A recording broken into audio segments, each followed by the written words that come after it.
Good morning, Buhat Colony High School. This is the instructional update for week 13. I will jump right in this week with the walkthrough data first. There is a link right under this video for the walkthrough data from last week. We were able to get into about 50 classrooms, so that sample size is getting back up to close to where we want it to be on a week-to-week basis.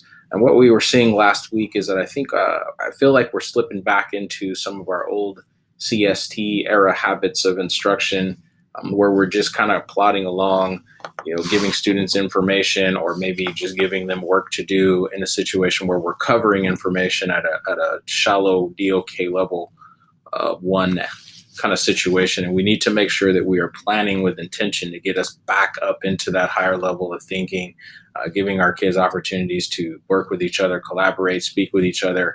All those things that we know, writing about things that we know that will get that DOK level up to a higher level. So please make sure that you're planning with intention to get that critical thinking level up where it needs to be. And the second thing is just please make sure that you're making the learning meaningful for the kids on a daily basis.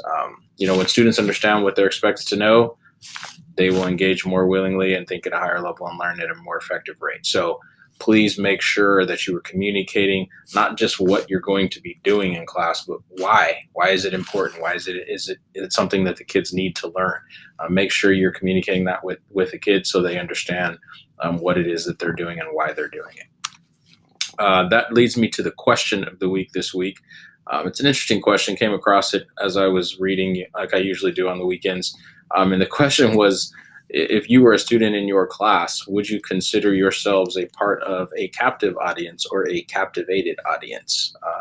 Obviously, the connotations there are different in those words, even though they're very similar. So just, it's a reflective question for you as a teacher to think about what would the kids in your class feel that they were.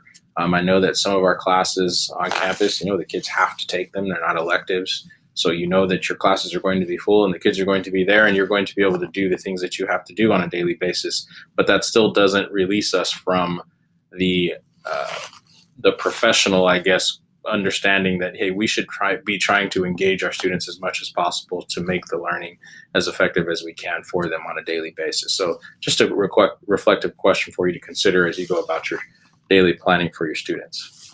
The next thing on here, just some shout outs. Last week, HYLC, Valley Folklorico, and the World Language Department did the Dia de los Muertos celebration. It was awesome on Friday. Great job to those folks and the students that you guys work with. Amazing. I was following it on social media as I wasn't able to attend, but great job to shout out to them. The second group I wanted to give a shout out to, Mr. Barber and the medical tech class. I don't know if you guys have had a chance to speak with Mr. Barber. He's only here for part of the day as we share him with El Capitan, but those students were out in force last week in their scrubs. You can see the picture there. So great job, Mr. Barber. We're super happy to have you working with us on campus from the morning this year. So keep up the great work. And the last group I wanted to give a shout out to was our math teachers, Mr. Tanzillo, Mr. Mua, Ms. Carr, and Ms. Ricks last week on Halloween, which is a tough day to keep kids focused. Had a pretty creative idea to do some math breakouts out in the quad as a group. So we had a whole bunch of kids out there in the quads doing breakouts, which is, if you haven't had a chance to do breakouts, it's really cool. It requires some good critical thinking, some good team skills.